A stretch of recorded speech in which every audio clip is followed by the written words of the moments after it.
오늘 말씀의 제목을 어려워도 여호와를 의지하라 라고 말씀의 제목을 정해보았습니다.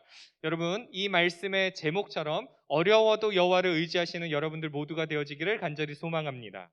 오늘 본문 앞에 있는 내용을 보시면 다윗은 사울의 칼을 피하여서 이스라엘의 대적인 블레셋으로 망명을 하게 됩니다. 거기에서 이 블레셋 왕 아기스에게 신임을 얻어서 이 길보아산 전투에 참전하여서 동족을 죽여야 하는 그런 안타까운 상황에 처하게 되죠. 그러나 블레셋 방백들의 반대로 그는 참전하지 못하게 됩니다. 이 전투에서 참전하지 못하고 다시 자기가 살던 곳에 돌아왔는데 오늘 본문이 거기서부터 출발하게 됩니다. 오늘 본문의 1절과 2절의 말씀을 여러분들 저와 같이 다시 한번 읽어보시겠습니다. 시작. 다윗과 그의 사람들이 사흘 만에 시글락에 이른 때에 아말렉 사람들이 이미 네겝과 시글락을 침노하였는데 그들이 시글락을 쳐서 불사르고 거기에 있는 젊거나 늙은 여인들은 한 사람도 죽이지 아니하고 다 사로잡아 끌고 자기 길을 갔더라. 아멘. 그러니까 여기 말씀을 잘 보시면은 전쟁터를 뒤로 하고 다윗과 그의 부하들이 3일 만에 다시 자기들이 살던 땅, 시글락이라고 하는 땅으로 다시 돌아오게 됩니다. 그런데 기가 막힌 장면이 지금 눈앞에 펼쳐져 있습니다. 아말렉 사람들이 쳐들어와서 네겝과 시글락을 이렇게 쳐들어왔는데 그리고 그들이 이미 시글락을 쳐서 불태웠다라고 성경이 지금 기록하고 있죠. 그러면 아말렉이 다윗이 살고 있었던 이 블레셋 땅 가운데 시글락을 쳐들어왔던 이유가 뭘까요? 그게 사무엘상 27장을 보면은 우리가 알 수가 있습니다. 27장 1절을 보면 다윗이 마음에 생각을 한 가지 합니다. 내가 이대로 살다가는 반드시 사울에게 잡혀서 죽을 것 같다라고 생각을 합니다. 내가 이렇게 살 바에는 차라리 블레셋 땅으로 내가 피신을 가야겠다라고 생각을 합니다. 그래서 그 블레셋 땅으로 가면 나를 죽이려고 하는 사울이 이제는 단념을 하겠지라고 생각을 하고 나서 다윗이 그의 부하 600명과 또 그의 아내들을 데리고 가드 왕 아기스에게로 가서 망명을 하게 됩니다. 그래서 아기스는 다윗에게 시글락이라고 하는 땅에 살 수 있도록 도와줍니다. 그래서 거기에서 살던 도중에 8절과 9절에 있는 내용들을 보면 이 다윗이 그때 당시에 27장 8절 9절을 보면 아말렉 사람들을 치게 됩니다. 그래서 사울이 완수하지 못했던 하나님의 명령을 다윗이 이루어 드리게 됩니다. 이게 무슨 말이냐? 하나님께서 그 과거에 사울에게 아말렉을 진멸하라 라고 하는 명령을 주셨었죠.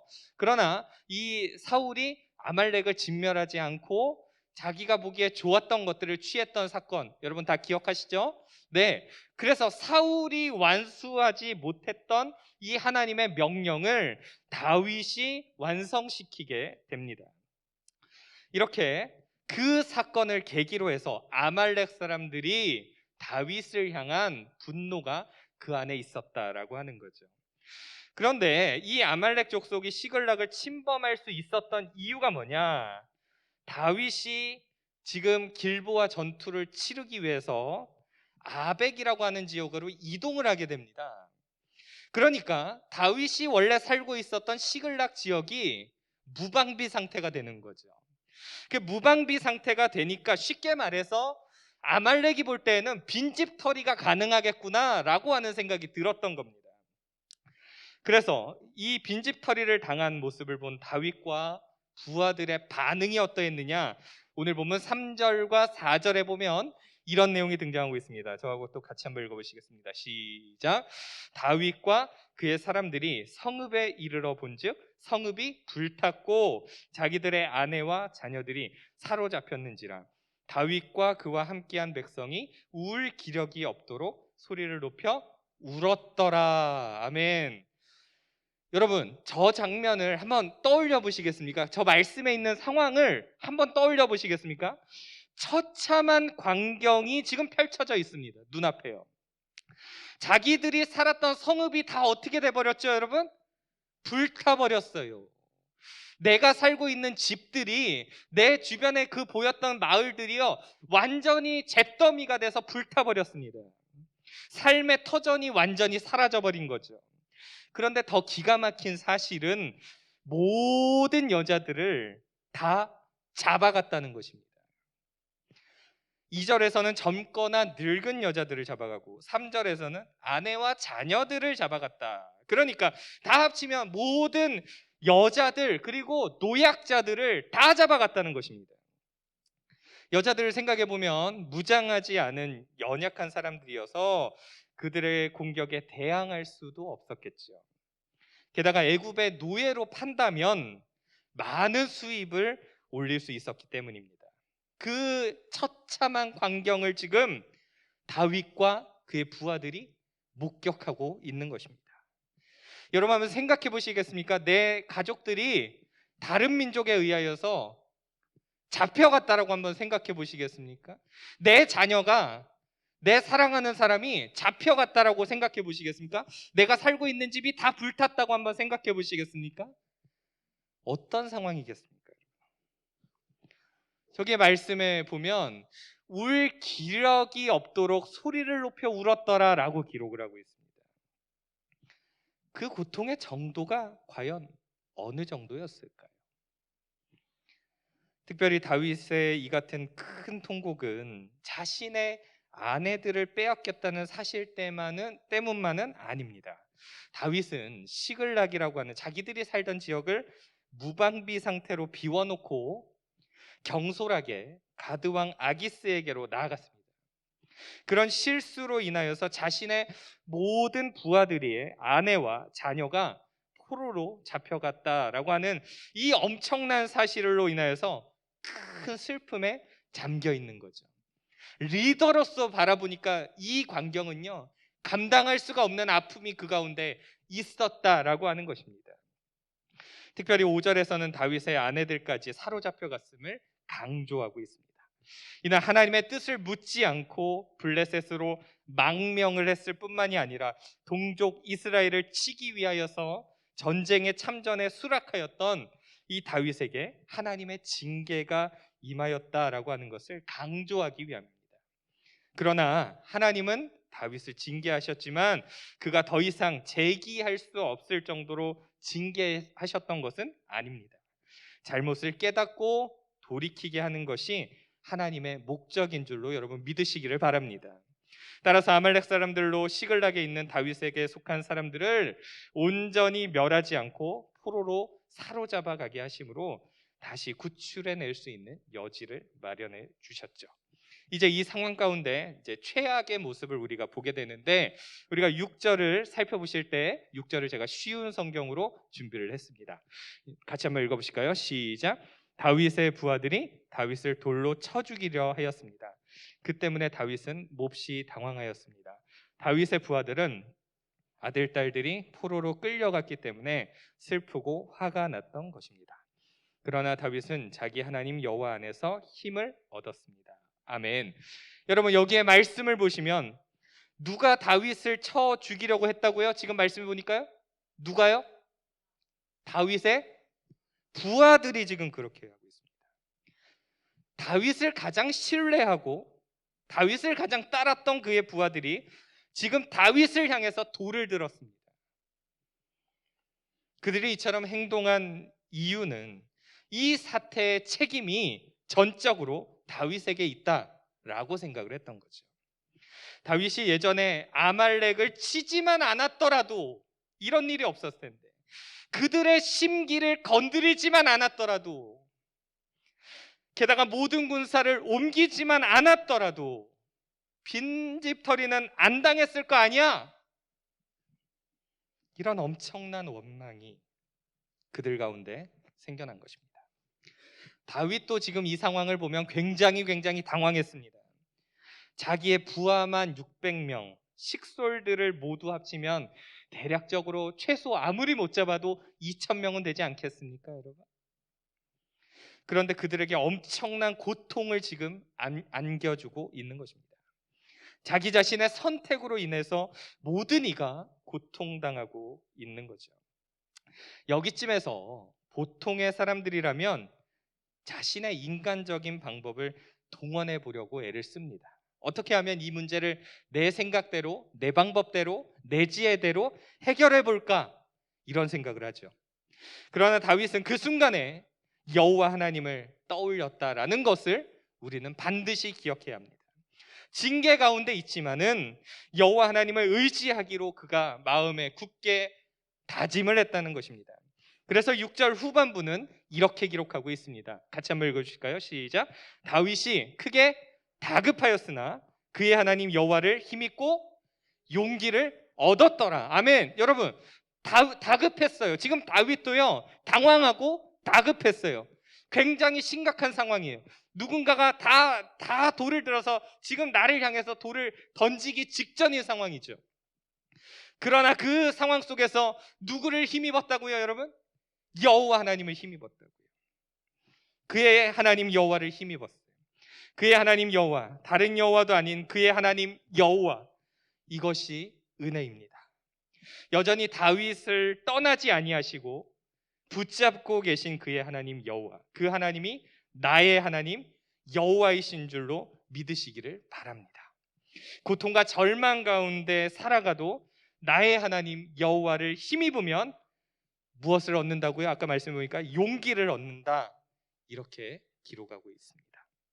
하나님이 그에게 이 어려운 상황 속에서 무엇을 주셨느냐? 용기를 주셨던 것입니다. 내가 지금 너와 함께한다. 그러니까 용기를 내라. 용기를 가지고 나아가라. 하나님께서 그에게 말씀하시는 겁니다. 그러자 이제 다윗이 어떤 일들을 했을까요? 7절의 말씀을 보면 이렇게 기록하고 있습니다. 같이 또 읽어보실까요? 시작. 다윗이 아히멜렉의 아들 제사장 아비아달에게 이르되 원하건대 에봇을 내게로 가져오라. 아비아달이 에봇을 다윗에게로 가져가매. 아멘. 에봇을 내게 가져와라 라고 말씀합니다. 에봇은 제사장들이 직무를 수행할 때 입었던 의복이죠. 그런데 이 의복에 뭐가 있었느냐? 판결 흉패라고 하는 게 있고 그 안에 우림과 둠밈이라는 것이 있습니다. 이게 어떤 물건이냐? 하나님의 뜻을 물어볼 때, 여쭤볼 때 이 우림과 둠밈을 사용을 합니다. 그러니까 다윗은 이 위기 상황 속에서 누구에게 물었느냐? 여호와 하나님께 물었다는 것입니다. 이것이 그의 믿음과 신앙이었습니다. 가장 큰 위기에 닥쳤을 때 하나님을 철저하게 신뢰했다라는 거죠. 하나님이 아닌 다른 것들을 의지할 때 우리는 불안감을 느끼게 되어 있습니다. 여러분, 한번 좀 생각해 보시겠습니까? 하나님이 아닌 다른 것들이 과연 나를 온전한 평안 가운데 인도할 수 있습니까? 하나님을 제껴놓고 다른 방법이 나에게 온전한 평안을 줄 수가 있습니까? 아무리 계산을 해보고 또 생각을 해봐도 사실은 불가능하다라는 거죠. 내가 의지했던 그 무언가는 혹은 그 누구는 언제라도 나를 배신할 수 있다라는 것입니다. 나를 버릴 수 있다라는 거죠. 그러나 하나님이 여러분 어떤 분이죠? 나를 절대로 배신하지 않는 분임을 믿으시기를 바랍니다. 세상 모든 사람들이 다 배신을 할지라도 하나님은 우리를 결코 배신하지 않습니다. 우리를 절대로 버리지 않습니다. 그것을 다윗은 분명히 알고 있었던 거죠. 우리 8절을 또 한번 보실까요? 8절도 같이 한번 또 읽어보시겠습니다. 시작. 다윗이 여호와께 묻자와 이르되 내가 이 군대를 추격하면 따라잡겠나이까 하니 여호와께서 그에게 대답하시되 그를 쫓아가라. 내가 반드시 따라잡고 도로 찾으리라. 아멘. 다윗은 이 어려운 상황들 속에서 자기 자신의 의견과 주장을 내세우지 않습니다. 그리고 여호와 하나님 앞에 물어봅니다. 내가 이 군대를 추격하면 따라잡을 수 있겠습니까? 하나님, 가능하겠습니까? 이와 같이 말을 할 때 그 주권을 누구한테 맡기고 있습니까? 바로 하나님께 맡기고 있는 겁니다. 이 전쟁을 다시 치루어야 되는데, 아말렉을 쫓아가야 되는데, 하나님 이거 가능할까요? 불가능할까요? 하나님 답변 주세요. 하나님이 응답해 주시면 그 응답대로 하겠습니다 라고 하는 주권을 하나님 앞에 맡겨드리는 모습을 우리가 봅니다. 그때 하나님께서 말씀하시죠. 쫓아가라. 네가 반드시 따라잡고 빼앗긴 모든 것들을 도로 찾을 것이다 라고 말합니다. 이렇게 다윗은 어려운 상황 속에서 하나님께 먼저 물어보고 있습니다. 그리고 응답을 받자마자 다윗이 움직이기 시작을 하는데 9절의 말씀을 보면 이런 내용이 나옵니다. 이에 다윗과 또 그와 함께한 600명이 가서 부솔시내에 이르러 뒤떨어진 자를 거기 머물게 했으되 라고 말을 하죠. 다윗이 이제 즉시 움직이는데 그의 부하 600명이 함께 움직이기 시작합니다. 이 말은 다윗과 함께하는 모든 부하들이 움직였다라는 말입니다. 사실 여러분 떠올려 보시면 이 전쟁터에서 사흘길을 걸어서 시글락에 돌아왔습니다.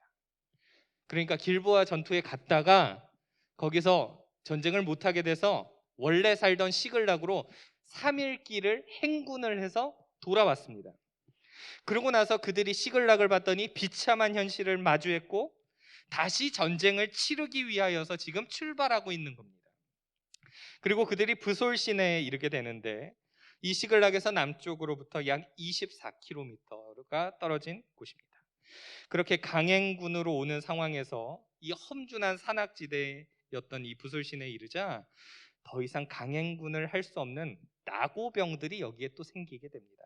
600명이 갔는데 나고병들이 생기죠. 그러자 다윗은 연약해진 부하들에게 화를 내지 않습니다. 분노하지 않습니다. 그들에게 긍휼을 베풉니다. 10절을 보시겠습니까? 10절 같이 한번 또 읽어보실까요? 시작. 곧 피곤하여 부솔 시내를 건너지 못하는 200명을 머물게 했고 다윗은 400명을 거느리고 쫓아가니라. 아멘. 600명이 출발했는데 200명이 힘들어해서 잠시 세워놓고 400명을 데리고 갑니다. 지금 잘 떠올려 보시면 다윗은 단 한 명의 군사라도 더 있는 것이 좋아 보이지 않겠습니까? 한 명의 군사라도 더 있는 게 전쟁에서 유리하지 않겠습니까? 아말렉의 군사들이 과연 얼마나 쳐들어왔었는지조차 모르는 상황 아닙니까? 지금 적군이 몇 명인지도 모르는 상황인데 600명 중에서 200명을 쉬게 합니다. 그러면 몇 분의 몇이죠? 3분의 1을 지금 내려놓고 400명이 쫓아갑니다. 엄청난 인원 아닙니까, 여러분? 400명도 지금 똑같이 힘든 피곤한 상황입니다. 그런데 다윗은 무엇을 의지했느냐? 응답해 주시는 하나님을 의지했다라고 하는 것입니다. 이 전쟁은 숫자에 국한된 것이 아니라는 사실을, 이 전쟁은 숫자로 이기는 것이 아니라는 사실을 그가 믿었다는 것입니다. 그래서 200명을 내려놓고 3분의 1을 내려놓고 400명으로 쫓아가는 것입니다. 딱 뭐가 떠오르냐면 300명의 기드온 용사가 떠오르더라고요. 그렇지 않습니까? 그들도 숫자로 이기는 것이 아니라는 사실을 깨닫게 하셨죠. 일당백의 심정으로 이 전쟁을 이기기 위해서 나아갔죠. 비록 나의 사랑하는 아내와 자녀들과 모든 여자들이 다 붙잡혀갖고 600명의 군사로 전쟁을 하기 위해서 출발했으나 그 중에 200명이 힘들어하면서 낙오하고 있는 상황들 속에서도 다윗은 어떤 생각을 했느냐? 오직 하나님만이 함께 하시면 이 전쟁은 승리한다. 이 확신이 있었던 겁니다. 비록 지금 상황이 굉장히 불리해 보일지라도 하나님이 나와 함께 하시면 이 전쟁은 승리한다라는 생각이 그의 마음속에 있었던 것입니다. 여러분, 전쟁은 숫자로 하는 것이 아니라 하나님의 능력으로 하는 줄로 믿으시기를 바랍니다. 우리의 가지고 있는 여러 가지 많은 문제들이 내 생각으로 살펴볼 때에는 이건 안 돼, 이건 절대 불가능해 라고 생각할지라도 하나님이 우리에게 은혜 주시면 그 문제를 능히 이길 줄로 믿으시기를 바랍니다. 그렇게 그는 오늘 본문보다 뒤에 있는 18절 이하에 있는 말씀들을 살펴보시면 잃어버린 모든 것들을 전부 다 하나도 빠짐없이 다 되찾게 됩니다. 그렇게 하나님이 그의 삶 속에 그의 믿음을 보시고 역사하셨던 그 장면을 우리는 바라볼 수가 있습니다. 이제 말씀을 정리합니다. 하나님은 인간적인 방법을 사용했던 다윗을 낮추시기 위해서 이런 어려운 일들도 겪게 하셨습니다. 그러나 그런 상황들 속에 다윗은 끝까지 그리고 온전하게 하나님을 의지했다라고 하는 거죠. 나의 지식과 경험이 아닌 전능하신 하나님을 의지했다라는 것입니다. 그리고 그 전쟁의 결과는 하나님이 말씀하신 그대로 승리하고 모든 것들을 다시 되찾아오게 되었습니다. 우리도 이런 모습으로 살아가야 될 줄로 믿으시기를 바랍니다. 어려운 상황들이 찾아올 때 더 하나님 바라보는 것입니다. 더 하나님 의지하는 것입니다. 그렇게 할 때 하나님은 우리에게 반드시 승리를 허락해 주실 것입니다. 그런 믿음으로 오늘 하루 또 매일의 하루하루를 살아가실 수 있는 저와 여러분 모두가 되어지기를 간절히 소망합니다. 기도하겠습니다.